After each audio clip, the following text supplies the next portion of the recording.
So that was the first week of March. I ended up coming home because I went to after February 15th or 14th, it was the morning of the 15th, I was back in the ER 3 more times before March 1st. And so my mom was like, nope, come home. You're coming home. That was the week before Thanksgiving. Spring break, the week before spring break, which was the first week in March. My mom was like, you need to come home. Or the second week of March, March 10th was the week of spring break. My mom was like, you need to come home. So that was the week of midterms. I told my professors, I got to go home. I'm getting really sick. I don't know what's wrong with my body. My mom is telling me to come home. I have to go to the doctor. So I go home, and spring break comes. I miss midterms. And then COVID happens, and everything is shut down. We did not go back to school after spring break. Everything turned virtual. So it was honestly by the grace of God that I was able to last as long as I did. And that COVID kind of saved me, because I don't know if I would have had it incomplete for the semester. I had to go to a rheumatologist, a hematologist, oncologist, a gastroenterologist, and I went to those 3 specialists in 1 month. So between March, when I came home, in April, I had seen 3 specialists. They started talking about, they thought maybe I had lupus, because I was showing all these different signs of, connective tissue diseases. I knew I had RA, but they thought it was deeper than that. I had the positive ANA antibodies, but then my rheumatologist was essentially like, that doesn't really mean anything. We did more testing. In April, I began going to see the hematologist once a week for labs. So I get my blood. Since April, I have been getting my blood checked every week. And so they officially diagnosed me with mixed connective tissue disease in June of this year. I was prescribed the hydrochloroquine. I take that. I take an acid reflux medicine, Nexium. I take an iron pill, and then I take vitamin C and hair vitamins, because my hair was also thinning, which is why I decided to lock it. So it's not even been a week yet.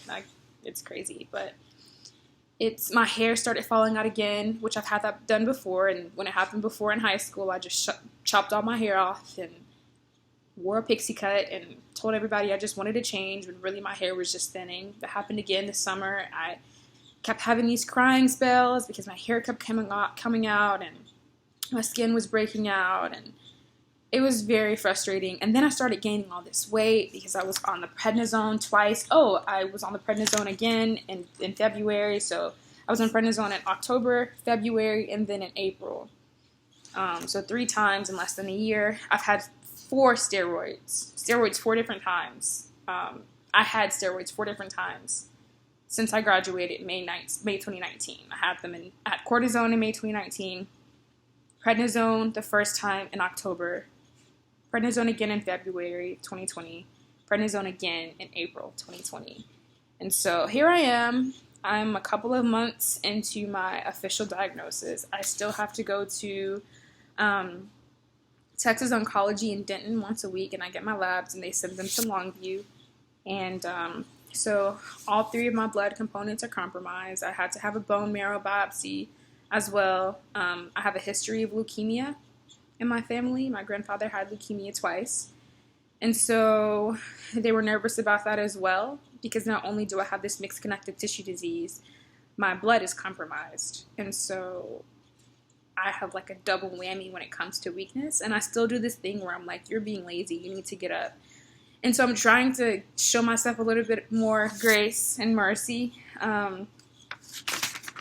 But yeah, that's been my story. I've pretty much been sick all of my life. I've dealt with health complications. I've been on different medications. I've done a lot of different anti-inflammatories and anti-pain medications, and there's a lot that happened in between. My liver's malfunctioning, my gallbladder is malfunctioning, my spleen is malfunctioning, and that's what's causing the ITP. ITP is a result of your spleen not properly filtering your platelets, and so instead of eating the bad platelets and spitting out the good platelets. It kind of just eats up everything. And so yeah, my several of some important organs are compromised. I also have to see a cardiologist. I have an echo scheduled for the 27th of this month. And yeah, it's just been a very long year for me. But this is my story, and I can say that God has been an integral part of me keeping my sanity. My faith, my religion, my support system, my mom, my brother, my grandfather, my boyfriend who made me go to the hospital because I wasn't going to go. I just wasn't going to. And I wouldn't have known. I just would have suffered in silence. And but this year, I changed a lot of major things about my life, about the way that I eat, about the way that I don't really go out. If I do, I don't really drink. Like, I make prayer the first thing that I do in the morning. And not only does it strengthen my faith, it gives me hope. I'm positive. I'm happier. I have gotten in a habit of being consistent. I have a schedule of things now where I have to take my medicine by a certain time. And I also carry around the little tray. I never thought that at 22 I would have a medicine tray, but things happen. And I can say that this year has been extremely hard for me mentally, physically, emotionally. I actually did see a therapist for a little bit during the summertime. And the only reason I stopped was because of my work schedule when I moved up here, which I was grateful for finding a job in the middle of this pandemic. So it's okay. But we had a plan. We had a game plan, and I stuck to my game plan. I have remained disciplined. I have remained consistent. I have a schedule, and this is just my life now.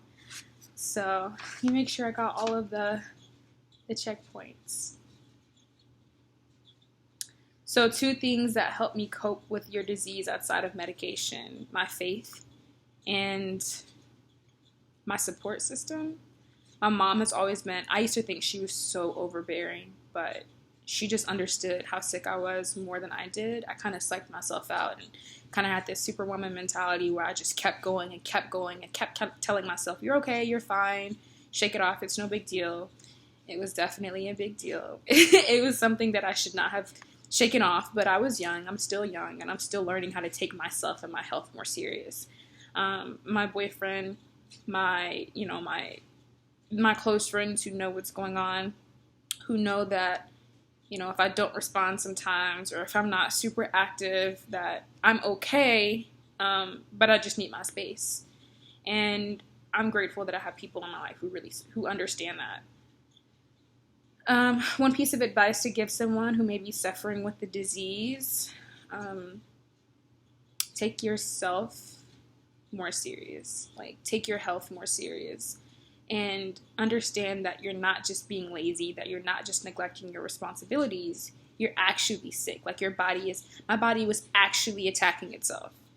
Yeah, and there's nothing you can do about that. There's no exercise you can do to stop that. You kind of just have to get a plan. You have to make a plan with your physicians, and you have to make a lifestyle plan. You have to change the way that you eat. I don't eat greasy food anymore.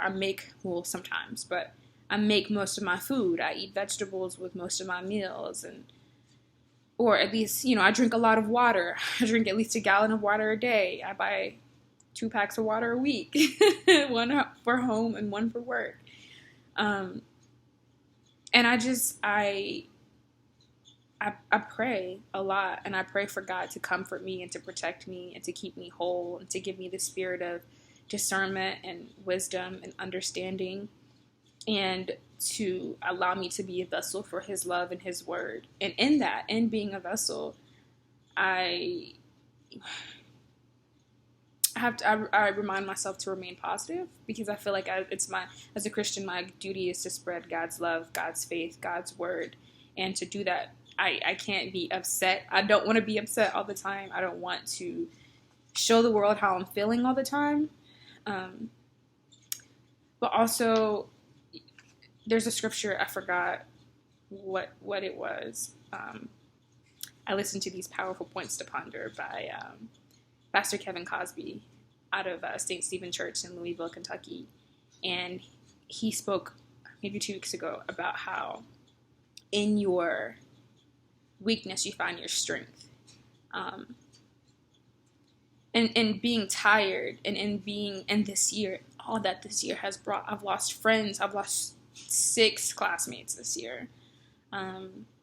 Most of 5 out of 6 were from violence, or classmates. But they were, this year has been a lot.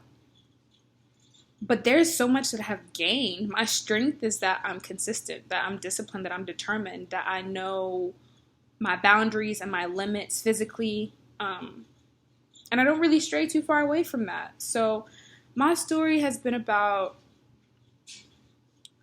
transformation. When you're young, you kind of sacrifice a lot of who you are to fit into your environment. And then when I went to college, I found myself doing the same thing. And it wasn't bad, but it was definitely a learning experience for me. The transformation was me just learning how to find myself again, find my strength, find my voice, find my passion, stick with that, and then try to align what it is that I wanted with what I believe God has planned for me. And that has been the ultimate sacrifice, is sacrificing things that I know I may like or I may want, but aren't what's best for me or what God has planned for me, and realigning that with the word.